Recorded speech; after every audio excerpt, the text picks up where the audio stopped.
De la tribu de Joseph, 12 000. De la tribu de Benjamin, 12 000 marqués du sceau. Après cela, je regardai. Et voici, il y avait une grande foule que personne ne pouvait compter. De toute nation, de toute tribu, de tout peuple et de toute langue. Ils se tenaient devant le trône et devant l'agneau, revêtus de robes blanches, avec des palmes dans leurs mains. Ils criaient d'une voix forte en disant « Le salut est à notre Dieu, qui est assis sur le trône, et à l'agneau !» Tous les anges se tenaient autour du trône des vieillards et des 4 êtres vivants. Ils se prosternèrent sur leurs faces devant le trône, et ils adorèrent Dieu en disant « Amen. La louange, la gloire, la sagesse, l'action de grâce, l'honneur, la puissance et la force soient à notre Dieu, au siècle des siècles. Amen. » L'un des vieillards prit la parole et me dit « Ceux qui sont revêtus de robes blanches, qui sont-ils et d'où sont-ils venus ?» Je lui dis « Mon Seigneur, tu le sais. » Et il me dit « Ce sont ceux qui viennent de la grande tribulation. Ils ont lavé leurs robes et les ont blanchies dans le sang de l'agneau. C'est pour cela qu'ils sont devant le trône de Dieu. Ils le servent jour et nuit dans son temple. Celui qui est assis sur le trône dressera sa tente sur eux.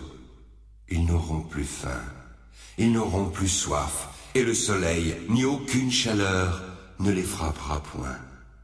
Car l'agneau qui est au milieu du trône les paîtra et les conduira aux sources des eaux de la vie, et Dieu essuiera toute larme de leurs yeux. Quand il ouvrit le 7e sceau, il y eut dans le ciel un silence d'environ une demi-heure. Je vis les 7 anges qui se tiennent devant Dieu, et 7 trompettes leur furent données. Un autre ange vint. Il se tint sur l'autel avec un encensoir d'or. On lui donna beaucoup de parfums afin qu'il les offrît avec les prières de tous les saints sur l'autel d'or qui est devant le trône. De la main de l'ange et devant Dieu, la fumée des parfums monta avec les prières des saints.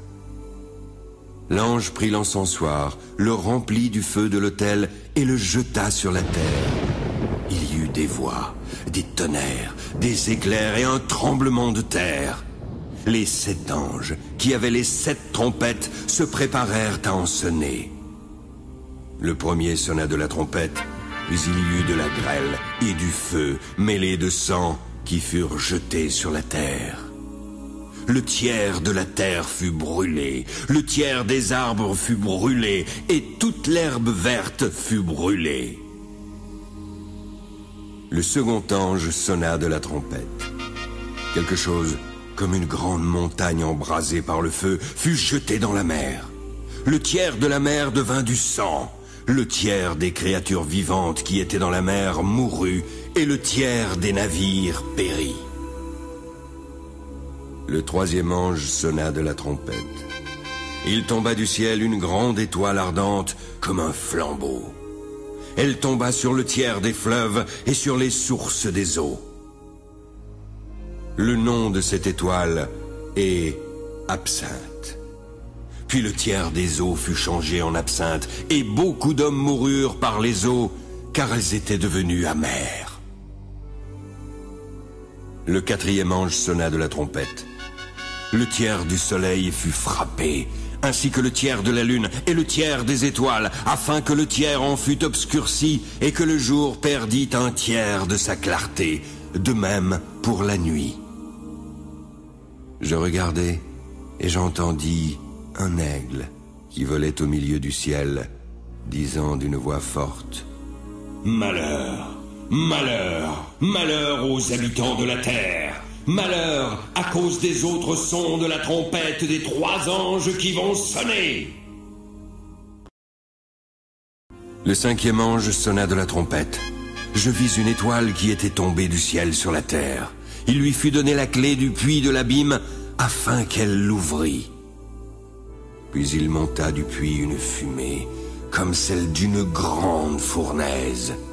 Le soleil et l'air furent obscurcis par la fumée du puits.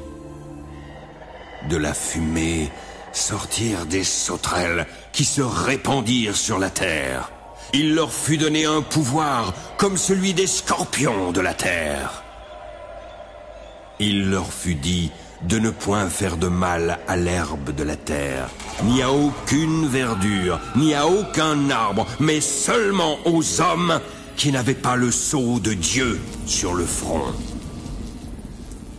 Il leur fut donné non de les tuer, mais de les tourmenter pendant 5 mois. Le tourment qu'elle leur causait était comme le tourment que cause le scorpion quand il pique un homme. En ces jours-là, les hommes chercheront la mort, mais ils ne la trouveront pas. Ils désireront mourir, mais la mort fuira loin d'eux. Ces sauterelles ressemblaient à des chevaux préparés pour le combat. Il y avait sur leur tête comme des couronnes semblables à de l'or. Leurs visages étaient comme des visages d'hommes. Elles avaient des cheveux comme des cheveux de femmes, et leurs dents étaient comme des dents de lion. Elles avaient des cuirasses comme des cuirasses de fer, et le bruit de leurs ailes était comme un bruit de char à plusieurs chevaux qui courent au combat. Elles avaient des queues semblables à des scorpions et des aiguillons. C'est dans leur queue qu'était le pouvoir de faire du mal aux hommes pendant 5 mois. Elles avaient sur elles comme roi l'ange de l'abîme, nommé en hébreu Abaddon et en grec Apollyon. Le premier malheur est passé, mais voici, il vient encore 2 malheurs après cela. Le 6e ange sonna de la trompette. J'entendis une voix venant des 4 cornes de l'autel d'or qui est devant Dieu. Elle disait au 6e ange qui avait la trompette: « Délie les 4 anges qui sont liés sur le grand fleuve d'Euphrate. » Et les 4 anges, qui étaient prêts pour l'heure, le jour, le mois et l'année, furent déliés afin qu'ils tuassent le tiers des hommes. Le nombre des cavaliers de l'armée était de 2 myriades de myriades. J'en entendis le nombre. Puis, dans la vision, je vis les chevaux. Ceux qui les montaient avaient des cuirasses couleur de feu, d'hyacinthe et de soufre. Les têtes des chevaux étaient comme des têtes de lions, et de leur bouche sortait du feu, de la fumée et du soufre. Le tiers des hommes fut tué par ces 3 fléaux. Le pouvoir des chevaux était dans leur bouche et dans leur queue. Leur queue était semblable à des serpents ayant des têtes. Et c'est à l'aide de ces têtes qu'ils faisaient du mal. Les autres hommes, qui ne furent pas tués par ces fléaux, ne se repentirent pas des œuvres de leurs mains, de manière à ne point adorer les démons et les idoles d'or, d'argent, d'airain, de pierre et de bois, qui ne peuvent ni voir, ni entendre, ni marcher. Ils ne se repentirent pas de leur meurtre, ni de leurs enchantements, ni de leur impudicité, ni de leur vol. Je vis un autre ange puissant qui descendait du ciel, enveloppé d'une nuée. Au-dessus de sa tête était l'arc-en-ciel, et son visage était comme le soleil, et ses pieds comme des colonnes de feu. Il tenait dans sa main un petit livre ouvert. Il posa son pied droit sur la mer et son pied gauche sur la terre. Alors, il cria d'une voix forte comme rugit un lion. Quand il cria, les 7 tonnerres firent entendre leur voix. Lorsque j'allais écrire, j'entendis du ciel une voix qui disait: « Scelle ce qu'ont dit les 7 tonnerres, mais ne l'écris pas. » L'ange que je voyais debout sur la mer et sur la terre leva sa main droite vers le ciel. Il jura par celui qui vit au siècle des siècles, qui a créé le ciel et les choses qui y sont, la terre et les choses qui y sont, et la mer et les choses qui y sont. Il jura encore qu'il n'y aurait plus de temps, mais qu'au jour de la voix du septième ange, quand il sonnerait de la trompette, le mystère de Dieu s'accomplirait, comme il l'a annoncé à ses serviteurs, les prophètes. Puis, la voix que j'avais entendue du ciel me parla de nouveau et dit « Va, prends le petit livre ouvert dans la main de l'ange qui se tient debout sur la mer et sur la terre. » Alors j'allai vers l'ange en lui disant de me donner le petit livre, puis il me dit « Prends-le et avale-le. Il sera amer à tes entrailles, mais dans ta bouche, il sera doux comme du miel. » Je pris le petit livre de la main de l'ange et l'avalai. Alors il fut dans ma bouche, doux comme du miel. Mais quand je l'eus avalé, mes entrailles furent remplies d'amertume. Puis on me dit, « Il faut que tu prophétises de nouveau sur beaucoup de peuples, de nations, de langues et de rois. »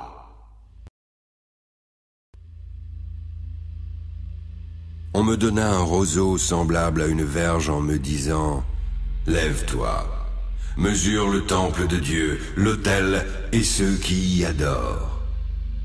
Mais le parvis extérieur du temple, laisse-le en dehors et ne le mesure pas, car il a été donné aux nations. Et elles fouleront aux pieds la ville sainte pendant 42 mois.